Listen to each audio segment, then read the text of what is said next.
Welcome back. If you've just joined us, you're watching the news at 10. Broadcasting on Channels Television live from Lagos. A reminder of our main stories. The president is set to leave for London to join other world leaders at an anti-corruption summit. Minister of Agriculture calls for the arrest of herdsmen found armed while grazing their cattle. Nigerian Army court-martials another group of officers for various offences, this time at the 2 Mechanized Division in Ibadan. And a huge wildfire devastates Canada's oil city of Fort McMurray, expected to double in size over the next 24 hours.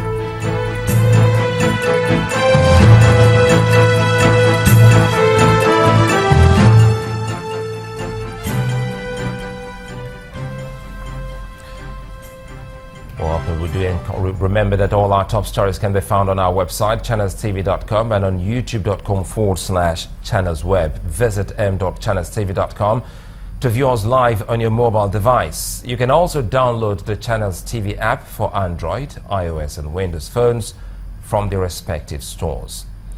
We encourage you to please use the Eyewitness feature in the Channels TV app. If you have pictures or videos you'd love to share with us, tap the application on your device, swipe to reveal the Eyewitness menu, and follow the instructions. Here are some of the pictures you sent in. First is this picture of an abandoned truck on Ring Road 3 in Uyo, Akwa Ibom State. Our Eyewitness reporter says for a week now it's been dangerously stationed where vehicles make a U-turn. Our reporter calls on men of the Federal Road Safety Corps to take care of it. The next picture shows a water channel turned refuse dump at Pt.2 area leading to Alakbere in Lagos State. Our Eyewitness reporter, who tags it an environmental disaster, pleads with residents in the area to desist from disposing waste illegally and asks the Lagos State Waste Management Agency to come to their aid. This picture was sent in from Ilorin, Kwara State. Our Eyewitness reporter complains about an ugly trend where people hold parties on major roads across the state. Our reporter pleads with the government to put an end to this as it affects commuters daily. Finally, is this picture of a fallen electricity pole at Imam Memudu Koka Bridge, Orile Gomu in Lagos State, with residential buildings close to this death trap. Our Eyewitness reporter draws the attention of concerned authorities that this could be disastrous if it falls. Well, thank you for sending in those pictures, and we ask that you please keep them coming. Now, 6 military officers from various units of the 2 Division of the Nigerian Army at Adekunle Fajuyi Cantonment, Odogbo, Ibadan, have appeared before a general court-martial for various offences. The General Officer commanding 11 Mechanized Division, Major General Laz Ilo, says the division will not tolerate any form of indiscipline. This is the 2 Division of the Nigerian Army at Adekunle Fajuyi Cantonment, Odogbo, Ibadan, southwest Nigeria. Inside this hall are the commanding officers of the 11 Mechanized Division, with the General Officer commanding the division, Major General Laz Ilo. Some officers here are being charged with professional misconduct. For this reason, the command has inaugurated a general court-martial to investigate the accused officers and proffer appropriate sanctions. The Director of Legal Services 2 Division Nigerian Army, Colonel Mahmoud Wambai, says the accused persons have been given enough opportunity to defend themselves. We are about to witness the inauguration of the general court-martial for trial of officers and soldiers for offences allegedly committed at various times and places within the 2 Division area of responsibility. The trial of the accused persons commenced immediately after the inauguration of the General Court-Martial and is presided over by Brigadier General Ibikunle Raji with 5 other members. The GOC reiterated that the military formation is one that is anchored and driven by core values and, most importantly, discipline. Envisions an army that is professionally responsive in the discharge of its constitutional roles. And to accomplish this vision, there's need for discipline, and absolute discipline. This vision is unachievable without discipline. And discipline without justice is like an aircraft without wings. It will definitely not fly. I want to make it very clear that under my command, the General Officer commanding 2 division, the division will not tolerate any form of indiscipline. I will not condone any form of indiscipline. Every dismarry, every act of indiscipline, every manifestation of indiscipline must be decisively dealt with. No act of indiscipline will go unpunished. At the end of the session, the GOC called on members of the public to make good use of the Human Rights Desk in the division to register their complaints about erring military personnel. Nigeria can generate up to 5 trillion naira annually from mining and exporting of its vast solid mineral deposits, with several multiplier effects on job creation and development of social infrastructure. This view was expressed by the Minister of Solid Minerals Development, Dr. Kayode Fayemi, and other experts at the 3rd Dr. John Odeyemi lecture held at the Obafemi Awolowo University in Ile-Ife, Osun State, southwest of Nigeria. The conference center hall of the Obafemi Awolowo University in Ile-Ife is filled to capacity by the old and young for the 3rd annual Dr. John Odeyemi lecture. Experts, including the Minister of Solid Minerals Development, Dr. Kayode Fayemi, are here to speak on the theme, Harnessing Our Natural and Cultural Heritage for National Development. The speakers agree that the present economic downturn should stir the nation to seek innovative solutions for driving sustainable growth. It is forcing us now to consider that we might draw money from our culture. We should express concern that foreign culture is eating deep and taking over our own local culture. The theme is coming at a time when our economy needs to be diversified and moved away from the mono economy of dependence on crude oil. Dr. Fayemi emphasizes the gains from solid minerals at a time like this. Let us invest in the solid mineral sector, but with an eye on long-term human capital development rather than instant gratification. It is to create a globally competitive sector capable of contributing to wealth creation, job creation, and advancing our social and human security.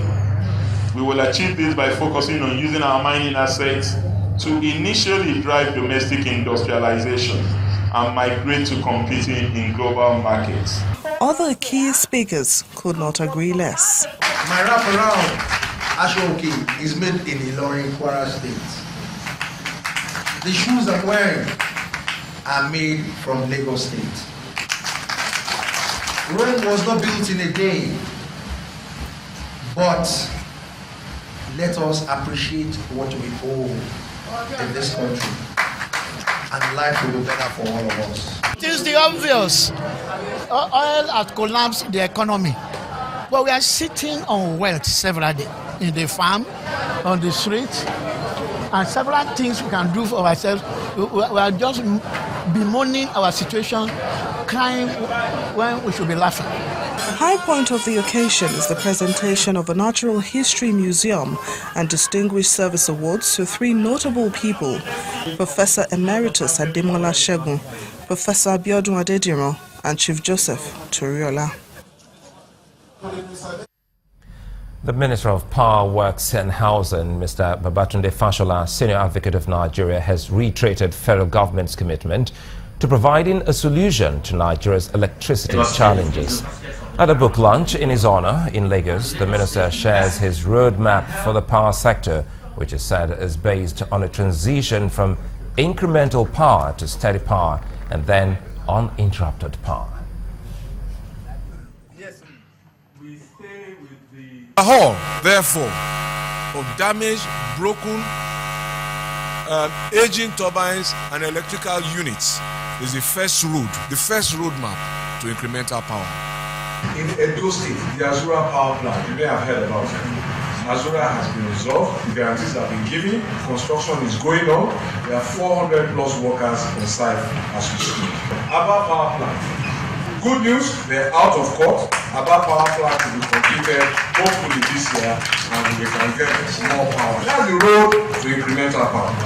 Because those kind of problems have happened where we've sited power far away from the source of fuel, the cost of delivering it is then not efficient. So we have a lot of gas power plants in the Niger Delta where the bulk of our gas sits. And what we want to do also is to move the bulk of our solar power to the northern part of Nigeria where we have the highest irradiation levels for generating power. And then we will do some mix in North Central, Kogi, all the way to that belt that is prolific with coal.